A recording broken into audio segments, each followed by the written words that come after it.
Добър вечер!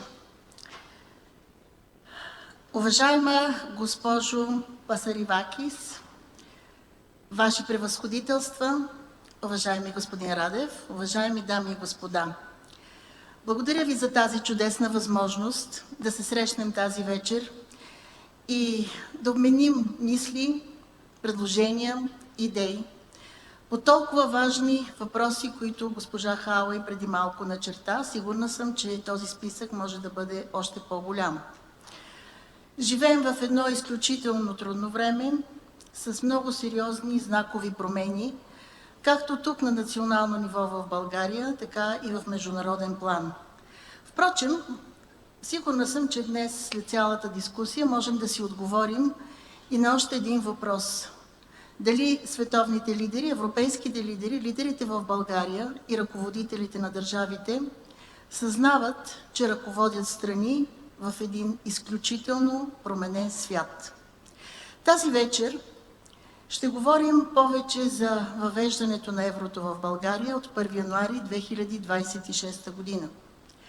Ще говорим не толкова за това технически как се случва този процес, той продължава, разбира се, но за мен еврото никога не е било самоцел, не е било цел, която ние стигаме и там този процес приключва.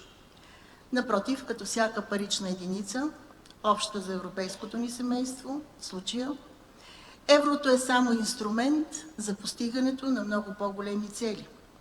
За развитието на икономиката, за вплитането на България в общите европейски, икономически, политически и монетарни политики, а също така и най-вече за развитието и вдигането на стандарта на българските и европейските граждани. Аз неведнъж съм посочвала, че нашите граждани, българските граждани, можеха да бъдат по-добре подготвени за този момент. Сигурна съм, бях и съм в момента, че много от проблемите, които с днес се сблъскваме, след малко преди 1 януари 2026 година и сега, можеха да бъдат избегнати с една много по-стройна, структурирана, разяснителна кампания от българските власти, но не е само информационния повод, а с една по-добра, по-съдържателна и по-дълбока подготовка на българската икономика, на българския бизнес. За съжаление, това не се случи. Всички знаем причините за това, няма смисъл тази вечер да ги повтарям. Конвергентните доклади, които се получиха, двата конвергентни доклада в средата на миналата година, всъщност са най-ясното доказателство, най-яркото доказателство за това, защото конвергентният доклад, който беше насочен към политическата власт, т.е. към правителството и политическите институции, съдържаше под формата на препоръки всъщност доста забележки за това, което все още не сме свършили. И ако искаме днес да се чувстваме не просто пълноправни членове на еврозоната, но да се чувстваме удобно в нея и да можем да предлагаме, да реализираме и своите идеи в синхрон с всички останали държави в еврозоната, трябва да се изпълнят и тези препоръки. Коректността изисква да кажа, че другия конвергентен доклад, който проследяваше дейността на БНБ, беше далеч по-положителен. Използвам случай, че тук присъства нейният управител, господин Радев, за да поздравя всички екипи на банката за добре свършената работа и за добрите оценки, които получиха. Както и чрез него и на всички, които присъстват тук, ръководители на български банки, за това, че пък в първия месец, веднага след Нова година, се справиха прекрасно, така че поне тези трусове от чисто технически паричен елемент да не се почувстват от българските граждани. Сега, на този етап, за мен, ключово доверието, да увеличим доверието в еврото и да не позволим различни странични фактори и влияния да го ерозират. Защото ако мислите, че сме убедили българските граждани до край, това е наивно. И нашата задача е да направим така, че да преведем страната и хората на България възможно най-леко по този път, за да не се задълбочат разочарованията в отричане. Затова вие сте проследили днес паметен ден. Аз възложих мандат за съставяне на служебно правителство Посочих един от списъка за служебен министър-председател. Надявам се до една седмица, такъв какъвто и конституционния срок, да получа предложението за служебен кабинет. Но от своя страна ще настоявам за един непрекъснат и много сериозен мониторинг на цените на храни от първа необходимост, горива, енергия, услуги, лекарства, с цел откриване на аномалии, които не са предизвикани от самото въвеждане на еврото, а повода е еврото, за да има безброй спекулации. Както и засилен контрол от страна на съответните държавни органи на търговците срещу закръгляния нагоре с цел формиране на скрита инфлация чрез психологическо поскъпване. Това е работа, впрочем, на всички институции.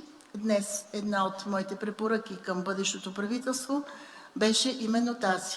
Да се огледа практиката досега, да се видят органите, контролните органи, които вече изпълняват своята роля на терен и ако има нещо какво да се направи и коригира в това отношение, защото очевидно резултатите не са такива, каквито очакваме, това да бъдат едни от първите му стъпки. Даваме си сметка, че едновременно с това е необходима политическа стабилизация на страната, за да отстояваме своите приоритети тук вътре, чрез своите институции, своите структури, държавни и частни, но да отстояваме и принципите си извън страната и в Европа. Ние вече сме пълноправни членки на Шенген, на еврозоната. Ако трябва да говорим формално, затворили сме последната страница от пълноправното ни членство в Европейския съюз. Да, за съжаление, почти 20 години след 2007 година. Така или иначе, това е вече даденост и от тук нататък са развързани ръцете ни за повече амбиция във всяко едно отношение. Само преди дни председателя на Европейската комисия Урсула фон дер Лайен заяви пред Европейския парламент в Страсбург, че Стария континент трябва да преоцени по-широко стратегията си за сигурност, като вложи този път председателя на Европейската комисия едно доста по-широко понятие в понятието сигурност. Сигурност не само от гледна точка на отбрана и вътрешна сигурност, сигурност за гражданите по отношение на доходи, социална политика, индустриална база, икономика. Пред еврозоната и големите европейски икономики има и сериозни предизвикателства. Вие ги знаете, не само теоретично, усещате ги и в вашата всекидневна работа. Няма как да не отбележим тук бавния икономически растеж на целия Европейски съюз като общо в сравнение с други големи могъщи сили в света. Визирам преди всичко Китай, Съединените щати. Няма как да не отбележим някои държави, които отдавна не изпълняват маастрихтските критерии, защото имат твърде висока задлъжнялост. Впрочем, една скоба тук, България все още в това отношение е една сред най-добрите показатели. Няма как да не отбележим строгите фискални правила, които на моменти задушават работата на бизнеса. Няма как да не отбележим структурни проблеми, които се влачат буквално с десетилетия, като острия демографски проблем в цяла Европа. Да, България често пъти е давана в подобни таблици, както тези, които преди малко видяхме, за сериозна демографска криза, но всички знаем, че една от най-дълбоките кризи в момента, именно в Германия.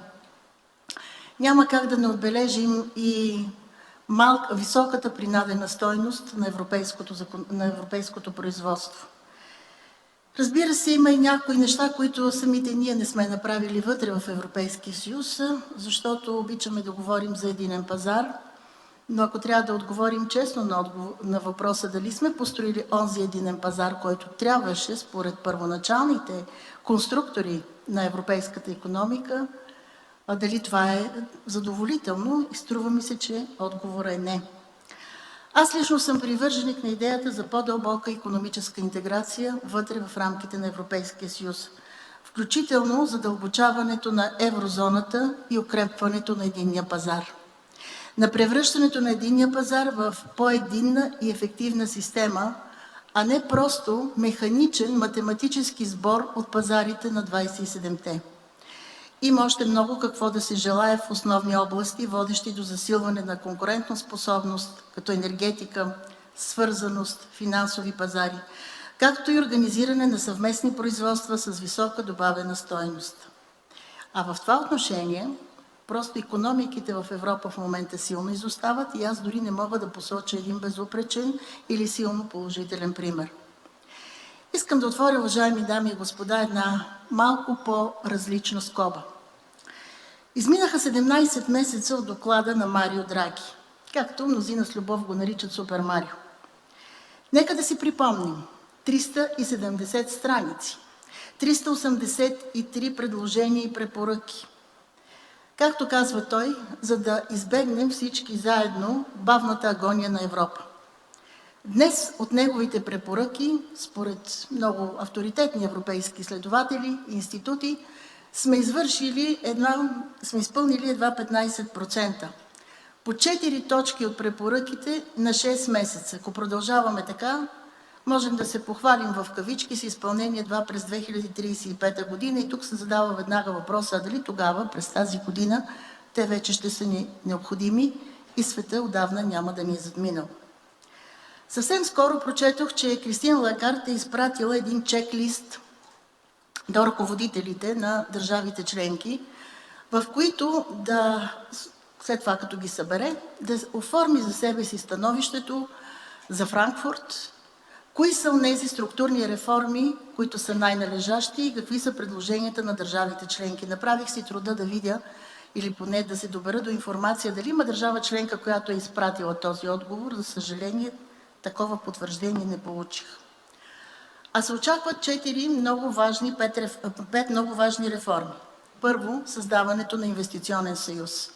В моята практика, 10 години като представител на България в Европейския парламент, слушам за този инвестиционен съюз. Още от тогава. Скоро ще станат 20 години. Слушах много внимателно тогавашния председател на Европейската комисия, господин Юнкер, който обясняваше за този инвестиционен съюз.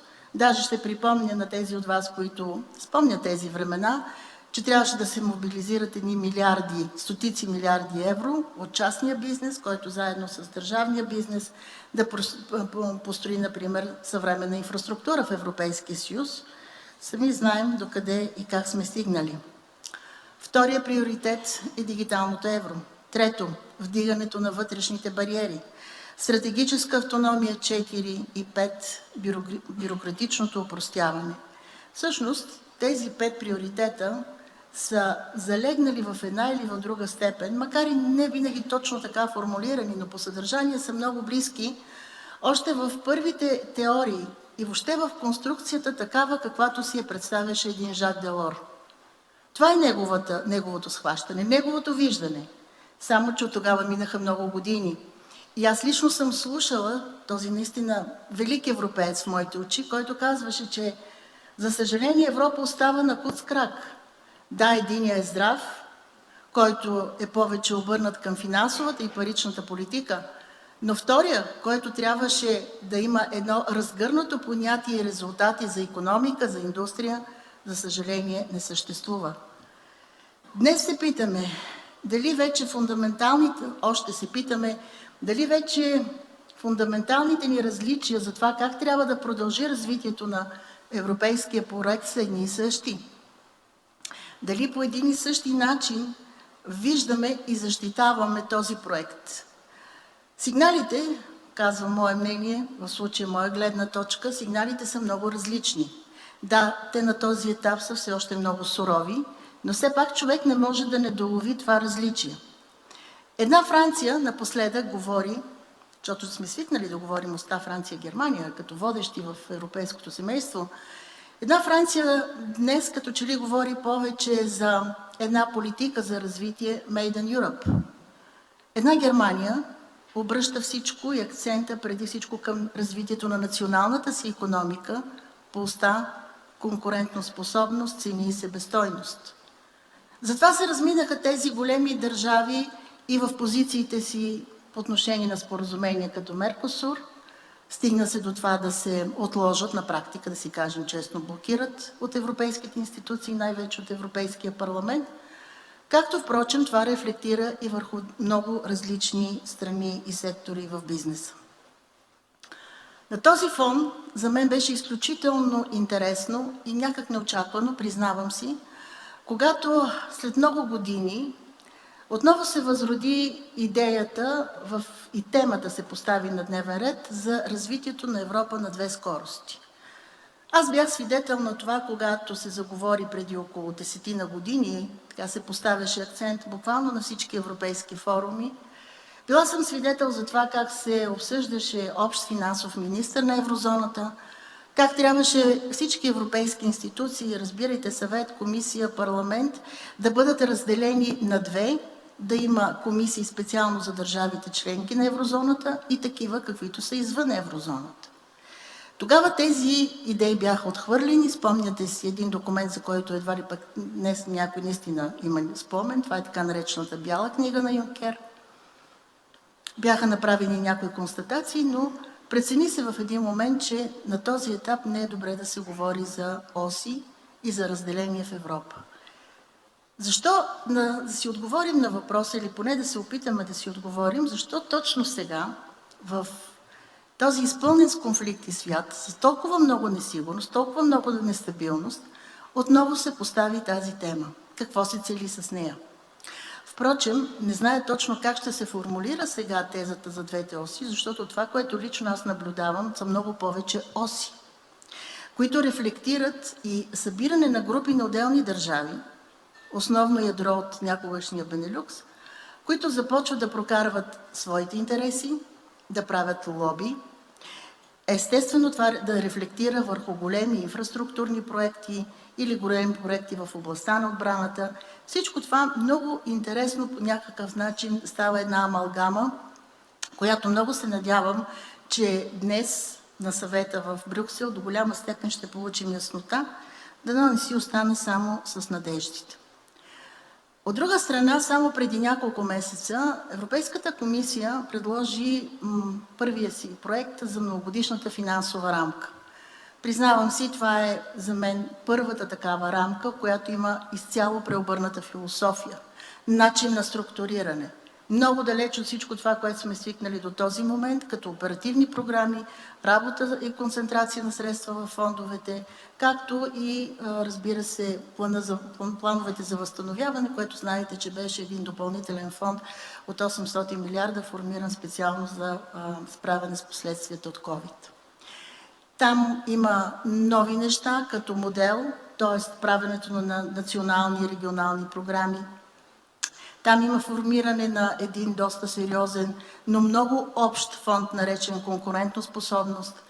Там има заложено от самите държави да предлагат своите проекти и своите приоритети, обаче Европейската комисия ще казва дали пък това е приоритет за Европейския съюз.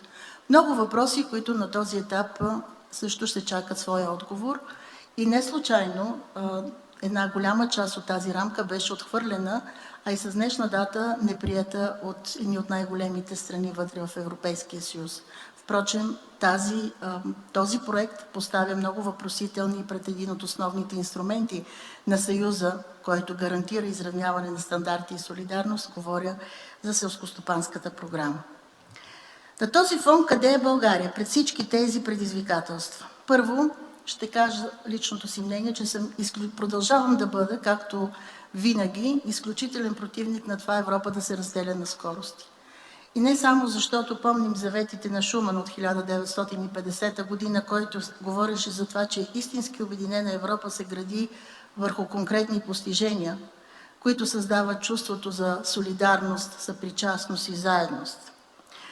Идеята в този опасен свят да се разделим на оси може да ни коства много, може да бъде началото на разпада на европейската конструкция. Това, уважаеми дами и господа, не означава, че нямаме нужда от дебат за това как да се развива Европа. И тук за мен е ключово значението на страни като България, като Гърция, точно от тази част на Европейския съюз. Още повече, нека да не забравяме, че ние сме и външни граници на Съюза, до голяма степен гаранти на неговата сигурност по отношение на други предизвикателства, за които знаем твърде добре, като миграция, като поток на хора, като заплаха за сигурността на европейските граждани. но едновременно с това страни, които могат да допринесат много за развитието на индустрията и икономиката в Европа. България е едновременно член и на НАТО, и на Европейския съюз. Тук искам да поставя голямата тема за отбраната на Европейския съюз, защото ако трябва да бъдем честни, онова, което най-вече е изпълнено до този момент от препоръките на Драги, то може да се разглежда само в две посоки. Едното е средствата и политиките за отбрана с РИАРМ, с Компаса, с проектите, които вече са одобрени на една част от държавите. И второто е опростяването на бюрокрацията, което беше неотменно желание както на частния бизнес, така и на финансовите институции, така и на държавите членки.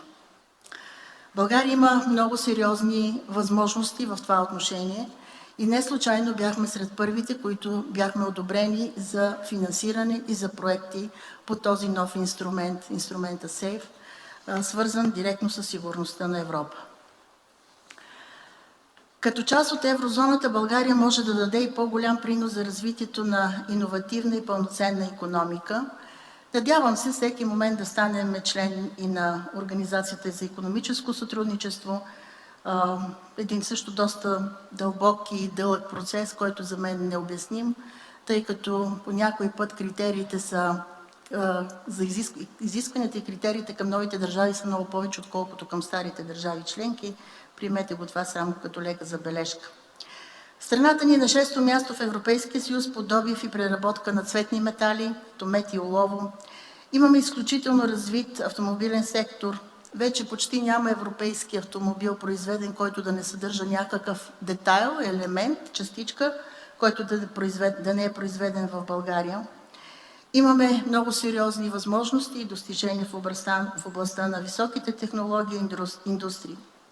В същото време все още малкият дял на собственото търсене на произведените в България цветни метали разкрива огромен потенциал за още по-ефективно оползотворяване на подземните богатства, чрез създаване на крайни продукти, чиято стойност надвишава многократно тази на суровините. Всъщност, много обидно е, когато някои от държавите членки продължават да гледат на други държави членки само като източник на суровини, т.е. на евтин износ и принадена стойност при техните страни, при техните държави. Струва ми се, че на висок глас това противоречие трябва да се заявява всеки път и да се търсят интересите на страните със суровините.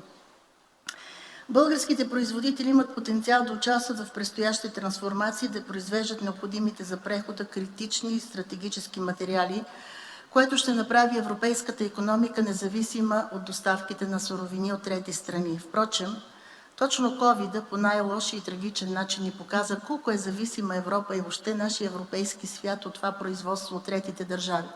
Не искам да припомням срамните сцени по европейските летища, когато големи страни и техни представители се сбиваха кой да вземе маски.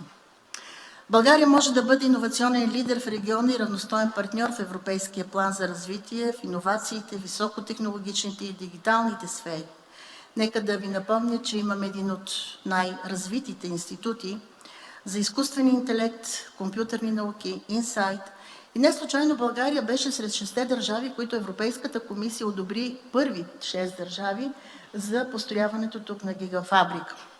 Защото имаме много добри специалисти, много добро образование в това отношение, много добър научен потенциал и възможности. Впрочем, много се надявах, че досегашното правителство да свърши голяма част от този проект, но надеждата никога не умира, че поне следващото редовно правителство ще се заеме с това, защото има много хляб. България трябва да разчита и гради върху своето стратегическо географско положение и природни дадености, високия потенциал на своите граждани, правилните и навременни решения и проекти.